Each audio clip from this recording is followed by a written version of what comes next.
నేను ఈ గదిలో ఉన్నాను. ఎలాగున్నాను? శుద్ధమైన చైతన్య స్వరూపముగా ఉన్నాను. ఇప్పుడు నేను గది దాటి బయటికి వెళ్ళాలి. బయటికి వెళ్ళాలంటే నా అడుగు బయట పడాలి, గుమ్మం దగ్గర పడాలి.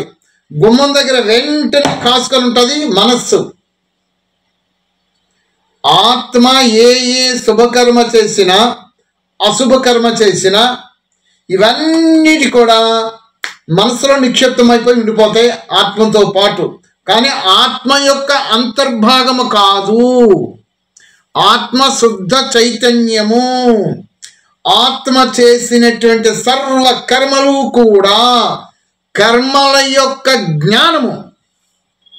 ఆత్మ గ్రహించండి, ఆత్మ తను చేసినటువంటి అపారమైనటువంటి విద్యను సంపాదించుకోవచ్చు ఆత్మ, లేదా వికర్మలు చేసుకుంటూ సంపాదించుకోవచ్చు వికర్మలని, ఫలాలని. ఇవన్నీ కూడా ఎక్కడ ఉంటాయి అంటే చిత్తంలోనే, మనసులోనే ఉండిపోతుంది. శుద్ధమైన ఆత్మ ఈ శరీరంలోనికి వచ్చిన తర్వాత కర్మ చెయ్యాలనుకునేటప్పటికి వెంటనే మనస్సులో ఏమైతే ఉన్నావో, అంటే ద్వారం దగ్గర కాసుకుంటుంది జడము మనస్సు, అక్కడ అందులో నిక్షిప్తమై ఉంటుంది. మన సిస్టమ్, ల్యాప్టాప్ సిస్టంలోనూ మదర్ బోర్డు లాగా నిక్షిప్తమైపోయి ఉంటాయి. ఆత్మ తన కర్మల ఫలములను అనుభవించడానికి బయటికి వస్తే వెంటనే మనస్సులో ఉండినటువంటి కర్మల సంచితం ఏదైతే ఉందో అది ఓపెన్ అవుతుంది. అప్పుడు ఓపెన్ అయినటువంటి దానిలో ఏమైతే ఉన్నావో అవన్నీ అనుభవిస్తుంది ఆత్మ. అవి రకరకాల విధానాలతో కావచ్చు. అదేవిధంగా ఇక్కడ మనము కూడా అనేకమైన జన్మలు తీసుకుంటూ వచ్చాము. జన్మల పరంపరలో మనకు తెలియకుండా ఈ విశ్వంలోనికి అడుగు పెట్టాము. శుద్ధ చైతన్యమైనటువంటి ఆత్మలమైన మనము ఈ విశ్వంలోనికి అడుగు పెట్టిన తర్వాత మనము నేర్చుకోవలసింది, అభ్యసించవలసినది ఏమిటి అంటే బ్రహ్మజ్ఞానం అభ్యసించాలి. అభ్యసించేటప్పుడు ఆ యొక్క జ్ఞానమును ఆర్జనలో ధారణ రూపంలోకి తీసుకొని రావాలి. ఇక్కడ జన్మలా పెడదాం, దీని పక్కనే జన్మల పరంపరలో కర్మలు తీసుకుంటూ చనిపోతూ మరణిస్తూ జన్మిస్తూ ఈ జనన మరణం అనేటటువంటి చక్రంలో ఆత్మ తనమునకల అయిపోయి ప్రతి జన్మలో ఆ ప్రతి జన్మ అనేటటువంటిది కర్మల యొక్క ప్రభావమును బట్టి భోగ శరీరములు కావచ్చును, స్థావర శరీరములు కావచ్చును, కర్మ శరీరములలో అప్ అండ్ డౌన్లో రకరకాల సంస్కారములతో ఉండిన విధముగా ఈ కర్మ శరీరంలో మధ్యాహ్నములో పితృ శరీరాలు వస్తాయి, దేవ శరీరాలు వస్తాయి. ఈ ఇన్ని రకాల శరీరముల యొక్క కర్మల యొక్క సంచితమంతా కూడా బాగా స్టోరేజ్ అయిపోతుంది, డంప్ అయిపోయి కూర్చుంటుంది. ఎక్కడ? మనస్సులో కూర్చుండిపోద్ది. ఈ మనసు ఎక్కడ ఉంటుంది? నీడలాగా ఎప్పుడు ఆత్మకు అంటి పెట్టుకునే ఉంటుంది, ఆత్మలో ఉండదు. ఇది గ్రహించండి. ఆత్మకు అంటి పెట్టుకునే ఉంటుంది జడ రూపంలో. ఇది ఈ శరీరంకి వచ్చిందంటే ఆత్మ ఉంటే శరీరం ఉన్నట్టుగా ఎలాగైతే దీన్ని అంటి పెట్టుకుందో ఆత్మ, అదే విధముగా శరీరంలో అంతర్భాగముగా ఉండినటువంటి ప్రకృతి యొక్క వికృత రూపమైనటువంటి మనస్సులో మనం చేసినటువంటి అనేక జన్మల పరంపర, లక్షల జన్మలలో పరంపరములలో ఆ కర్మలన్నీ కూడా సూక్ష్మగా సంచిత రూపంలో ఆత్మను అంటిపెట్టుకొని ఉంటాయి ఒక భాగంలో. ఇప్పుడు జన్మించాం, మనం జ్ఞానార్జన చేస్తున్నాము. మన జ్ఞానార్జనలో మన కర్మలు ఇప్పుడు మనం అనుభవిస్తున్నాము. ఆత్మ కర్మఫలం అనుభవించడం అనగా తను ఎప్పుడైతే స్వస్థితి శుద్ధ చైతన్యమైన ఆత్మ కర్మ చేయడానికి వచ్చిందో ఇప్పుడు మనస్సు పట్టేస్తుంది ఆత్మని. అప్పుడు ఆత్మ మనస్సులోనికి వెళ్ళిపోయి తన పూర్వ సంచిత కర్మలు ఏవైతే ఆగామ రూపంలో వచ్చి పట్టుకొని ఉన్నావో దానిని అనుభవించడానికి ప్రారంభ రూపంలో తీసుకుని వస్తుంది. ఇప్పుడు అనుభవిస్తున్నాం అదే. మరి మన యొక్క ప్రధానమైన ప్రగాఢమైన లక్ష్యము, గమ్యం ఏమిటి అంటే అనేక జన్మల పరంపరలో పొరలుగా ఏర్పడిపోయినటువంటి ఈ సంస్కారములను తొలగించుకోవాలి. దీనికోసము పురుషార్థము చెయ్యాలి. అంటే ఏం చేయాలి? నాకు అయోమయ స్థితిలో కూర్చున్నాను ఇప్పుడు నేను, ఏమి అర్థం కాదు. ఈ గురువులు చెప్తున్నారు, ఈ బాబాలు చెప్తున్నారు, వాళ్ళు చెప్తున్నారు, వీళ్ళు చెప్తున్నారు, రకరకాల శాస్త్రాలు చెప్తున్నవి, ఇవన్నీ వింటూ వచ్చేసాను. గజిబిజి గందరగోళంలో ఉన్నాను. ఎందుచేత ఒక ఆధ్యాత్మిక సంస్థ ఒక రక విధంగా చెప్తుంది, ఒక ఆధ్యాత్మిక సంస్థ ఒక విధంగా చెప్తుంది, ఇంకొక విధంగా చెప్తుంది. ఈ మూడింటిని ఎదురుగా పెట్టుకుంటుంటే ఒకదానికి ఆచార సాంప్రదాయాలకి, ఒకదాని ఆచార సాంప్రదాయాలకి భిన్న వృత్తులతో కనబడుతున్నవి. మరి మూలం ఏమిటి? అందుకే వెనుకకు మరలి ఇక్కడి మంత్రంలో అదే చెప్తున్నాడు.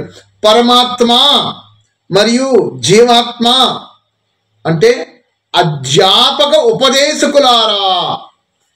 ఈ అధ్యాపన చేసినటువంటి ఉపదేశకులు ఎవరైతే ఉన్నారో అలాంటి వారు ఏ విధానాలతో ఉండాలి అంటే మూఢాచార సాంప్రదాయ అవిశ్వాస అంధకార అవిద్యతతో లేనటువంటి వారై ఉండాలి. పూర్ణ జ్ఞానితో పరమాత్మ యొక్క సంబంధములు ఉండినటువంటి ఆత్మ ఆ విధమైనటువంటి జ్ఞాన ఆర్జన చేయడానికి నేను ఉద్విక్తుడిని అయి వారిని ఆశ్రయించాలి. ఆశ్రయించిన తర్వాత జన్మల పరంపరమలో పొరలుగా పేర్కొని పోయి ఉండినటువంటి ఇప్పుడు సంస్కారం బయటకు వస్తుంది. సంస్కారాల రూపంలో వాటిని వ్యక్తపరుస్తూ వస్తున్నప్పుడు శ్రేష్టమైనటువంటి అత్యంత పవిత్రమైనటువంటి పరమాత్మ నుంచి వచ్చినటువంటి జ్ఞానం ఏదైతే ఉన్నదో దానిని ఉపదేశముల ద్వారా గురువుల దగ్గర నుంచి నేను స్వీకరించి ధారణ చేస్తూ వస్తే అప్పుడు ఈ మనస్సులో ఉండినటువంటి పొరలుగా చిత్తములో ఉండినటువంటి జ్ఞానం ఏదైతే ఉంటుందో ఈ సంస్కార రూపంలో బలహీనతల రూపంలో ఉన్నటువంటివి ఇవి మెల్లమెల్లగా ఒక జన్మకి, ఈ జన్మకి కాదు, ఒక జన్మకి ప్రక్షాళమవుతూ అవడం ప్రారంభమిస్తుంది. ఇప్పుడు ఇన్ని సంవత్సరాల నుంచి మన జ్ఞానార్జన చేసుకున్నాము. ఒక సంస్కారం తీసుకొని ఆ సంస్కారాన్ని సమూలాగ్రముగా దాన్ని ప్రక్షాళన చేశానా అని ఎవరికి వారే పరిశీలించుకుంటూ రావాలి. నా బలహీనతలు ఏమైతే ఉన్నావో ఈ బలహీనత ఈ జన్మలో రాలేదు నాకు. అటు పశుపక్షాదుల సంస్కారముల జన్మలు తీసుకున్న వాటి దగ్గర నుంచి, స్థావర శరీరములు తీసుకున్న దాని దగ్గర నుంచి, కర్మ శరీరములు తీసుకున్న తర్వాత నేను నా అనేక జన్మలలో నేను చేసినటువంటి కర్మల యొక్క సంస్కారాలు బలహీనతలుగా మారిపోయి వాటన్నిటినీ మనసులో నిక్షిప్తం చేసేసుకొని ఉన్నటువంటి చైతన్య శుద్ధమైన ఆత్మను నేను. ఇప్పుడు నేను ఇటువంటి చైతన్య శుద్ధ ఆత్మని నేను చెప్పగలిగేటటువంటి అర్హత నాకు వచ్చిందా? ఆలోచించండి. ఇందాక ప్రసాదరావు గారు ఆత్మకి అది అంటదని అన్నారు, కరెక్ట్గా చెప్పారు. ఆత్మకేమీ అంటదు. మరి చేసేవన్నీ ఎక్కడి నుంచి మనం అనుభవిస్తున్నాము ఇప్పుడు అంటే మనస్సులో. సుబ్బయ్య గారు ఎంజాయ్ చేశారు, చెప్పండి సార్. ఈ పంచకోశాలు మనం చెప్తుంటా కదా యోగాలో, పంచకోశాలు అంటే మనోమయ కోసం, అన్నమయ కోసము, ప్రాణమయ కోసము, ప్రాణమయ కోసం. ఇవి జీవాత్మలో ఉంటాయా, మరి శుద్ధ చైతన్యంలో కూడా ఉంటాయా? శుద్ధ చైతన్యంలో ఏమీ కూడా ఉండవు. శరీరం ధరించిన తర్వాత ఇవన్నీ శారీరక వృత్తులతో ఎన్ని ఏర్పాటు అయిపోతాయి. అదే అలా అలా అలా లేకపోతే మరి మనస్సు ఎలా ఉంటుంది? ఈ కోశాలు కదా, మనస్సు కూడా కోసమే కదా. అవును శరీరంతో లేకపోతే దాని పరిపరలో లేకపోతే ఈ సంచితం ఎలా అవుతాయి? అదేనా మీ ప్రశ్న? ఓకే. ఈ కోసం అందుకే మీకు మనస్సు లేదు అని అనటం లేదు. మనస్సు ఎప్పుడు కూడా ఆత్మను అంటిపెట్టుకునే ఉంటుంది, ఆత్మలో ఉండవు. ఇది గ్రహించండి. ఆత్మని వినండి వినండి వినండి, కంగారు పడకండి, వినండి. కోశాలు జీవాత్మలో ఉంటాయంటున్నారు కదా. వినండి, చెప్తా వినండి, కంగారు పడకండి. ఆత్మ శుద్ధమైన చైతన్య స్వరూపము. ఆత్మ ఎప్పుడైతే కారణ రూపం నుంచి కార్యరూపం శరీరంలోనికి వస్తుందో ఇవన్నీ కారణ రూపంలో ఆత్మతో అంటిపెట్టుకుని ఉంటాయి. ఆత్మతో కారణ రూపంలో అంటిపెట్టుకుని ఉంటాయి. ఆత్మ శుద్ధమైన ఆత్మ తన జన్మకు రావడానికి కారణ రూపం మధ్యన కనబడుతుంది.